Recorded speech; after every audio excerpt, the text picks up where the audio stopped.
It's been a 20-year journey for you. First off, congratulations on 20 years. Thank you. Did you ever imagine that you would be the queen bee of the bedding empire? Well, I didn't wake up with that dream when I was a little kid, that's for sure. I didn't thought I was going to be the mattress queen, but certainly when we started our business 20 years ago, we did want, and our plan was to become the dominant player in the country. That's great. Now, when I look at your biography, I notice one common thread. You take a leadership position no matter what you do. No matter what group you were part of, when you were at school, in the church, you always seem to rise to the leadership position. Do you think that leadership is a key characteristic of successful entrepreneurs? I do. I think that it's important. I mean, at the end of the day, for me, in my experience, most of the things I've been able to be involved with I work with a group of people. And at the end of the day, for Sleep Country, the most important asset of our entire company is our team. So leadership is about, motivating your team.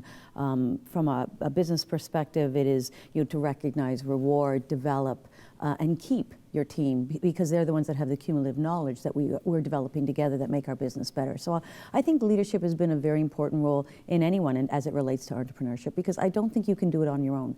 And I think leadership and how you manage yourself and building those integral relationships with, your customers, your team, or your customers is essential. So building relationships, leadership, what other key characteristics do you think are necessary for entrepreneurial success?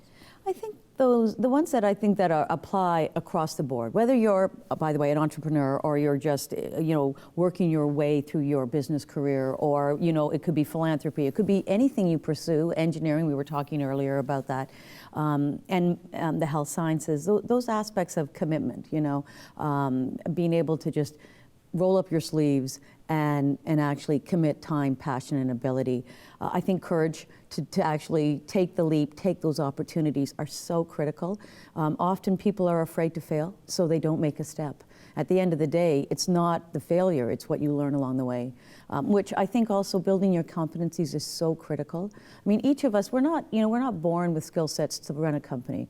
I think leadership is learned as much. The way you manage yourself is also a learned skill, which I think is great, because sometimes that's the debate. Is leadership innate, or is it learned? I say it's a combination of both, and I think that's important. I think integrity, by the way, although it's not always necessary, we've often seen so many examples Sometimes in too many politics, examples, yeah. in business, where integrity hasn't necessarily played the right role, or there has been that gyroscope that's been missing. But I do think for longevity and sustainability in my business or in any relationship you have, integrity becomes a crucial part, and that's authenticity. There's so much discussion today in leadership, in business, in being successful about being authentic and being passionate and being real. Being passionate, being authentic.